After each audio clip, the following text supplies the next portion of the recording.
With the intent of expanding their campaign against the Borg Collective, the Confederation would continue to design, construct, and launch several new Starship classes, all based on the successful World Razor design. And one of these classes, the Zhukov Class, would become instrumental during the war. But what do we know about this speedy Starship class? Well, today we'll find out.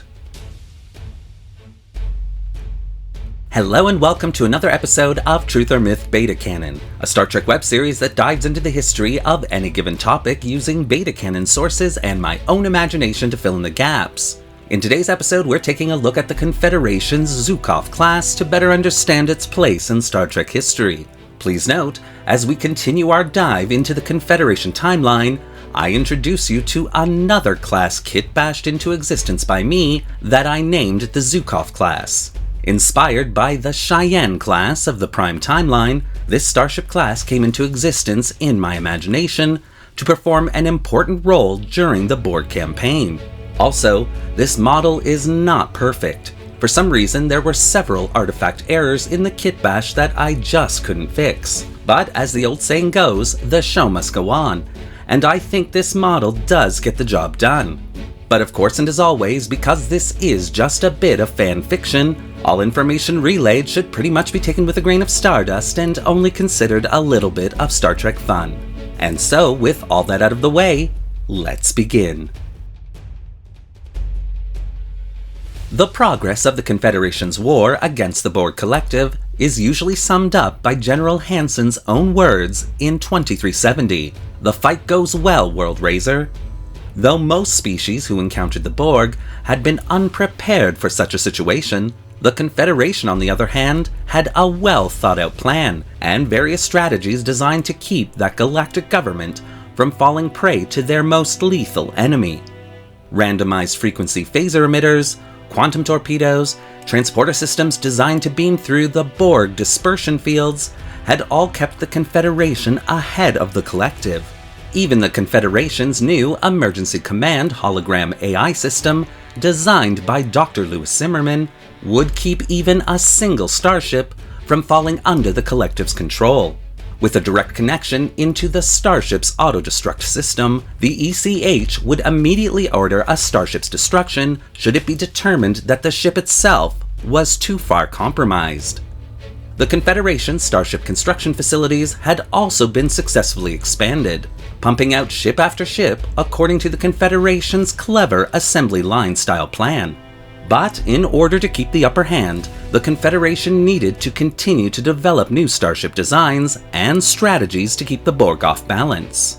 And so, in 2369, the Confederation would begin construction on a new vessel class, once again based on the World Razor design. And in 2371, the Zhukov class would be born. Sitting at a length of 621.7 meters, the Zhukov class would be designed to be operated by 600 officers and crew members. Designed with speed in mind, the Zhukov class would have a standard safe cruising speed of warp factor 8, with an emergency maximum speed of warp factor 9.7 for 16-hour increments.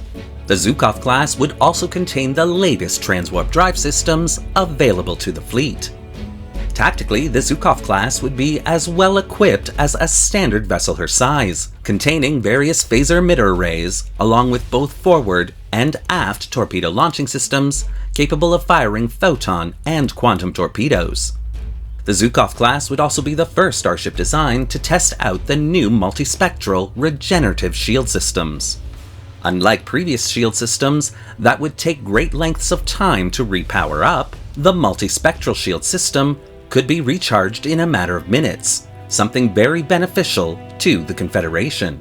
Its randomized shield frequency ability would also keep Borg vessels from establishing tractor locks on a starship, as well as reconfiguring their own weaponry systems to penetrate that starship's shields. The Zhukov class would also contain an aft-facing shuttle bay, something rarely seen in the 24th century Confederation design.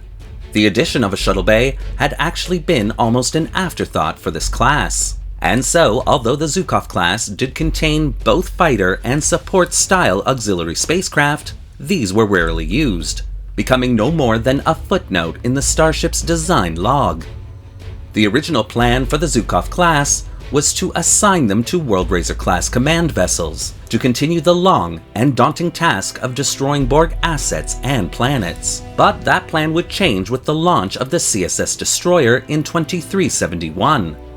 Future head of Confederation Command, then Captain Kathryn Janeway, would request permission to put together a small task force of 5 Zhukov class starships to be under her command.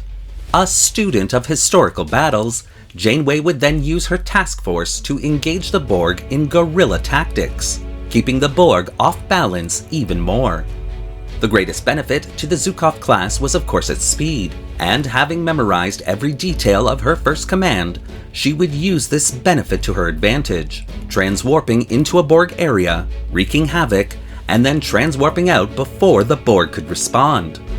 The Borg Queen then reacted exactly how Janeway had postulated, diverting significant resources in an effort to hunt Janeway and her cohorts down and put an end to those imperfect beings. So successful was Janeway's strategy that the Confederation would then put together many sortie wings of the Zhukov class, following her successful example. Kathryn Janeway would command the CSS Destroyer for 7 years in the Delta Quadrant, without returning to Earth, becoming the first Confederation officer to spend so much time in the Delta Quadrant, along with becoming a hero to all of humanity. But in 2378, she would be recalled back to Earth, the Destroyer receiving an internal refit, and Janeway herself being promoted. General Janeway began to work on Jean-Luc Picard of the CSS Worldraiser's new plan to encircle and conquer the Borg. In this plan, the fleet would be split into 4 separately commanded sections, coming at the vast territory of the Borg from all sides. Janeway would command her fleet starting from the area affectionately known as the Northwest Passage, while Picard would command his fleet starting from a Talaxian outpost they had easily conquered within an asteroid field. Though still decades from being completed, most Confederation historians agree on 2 things. 1, that Picard's new strategy had begun the beginning of the end for the Borg Collective, and 2, that the combination of Picard and Janeway had directly contributed to the success of the Confederation's campaign against the Borg. As for the Zhukov class, it would continue in operation well into the 25th century, even receiving an extensive class-wide refit to contain the technology developed from the Borg Reclamation Directive. But, as with all good things, the Zhukov class would begin the decommission process in the mid-2430s, with the final starship of the class, the CSS Destroyer, being placed in the Fleet Military Museum, where it became one of the most visited starships by the Confederation's public. Created as a standard starship class to fight against the Borg Collective, the Zhukov class would instead be transformed by Kathryn Janeway into an important addition to the Confederation fleet, earning this simple design its valiant place in Confederation history. Thank you for watching today's episode of Truth or Myth Beta Canon. What do you think of the Zhukov class and the historical narrative that I've created here? Do you want to see more videos like this one? Well, leave your comments in the section below, and don't forget to like the video and subscribe to the channel, hitting that little bell icon so you won't miss a single video we release. Want to help the channel make the galaxy safe for all of humanity? Then consider becoming a channel patron, a major help that allows this channel to purchase resources and 3D models to keep it going. The link to our Patreon account is in the description below. Thanks again for watching, and remember, a safe galaxy is a human galaxy.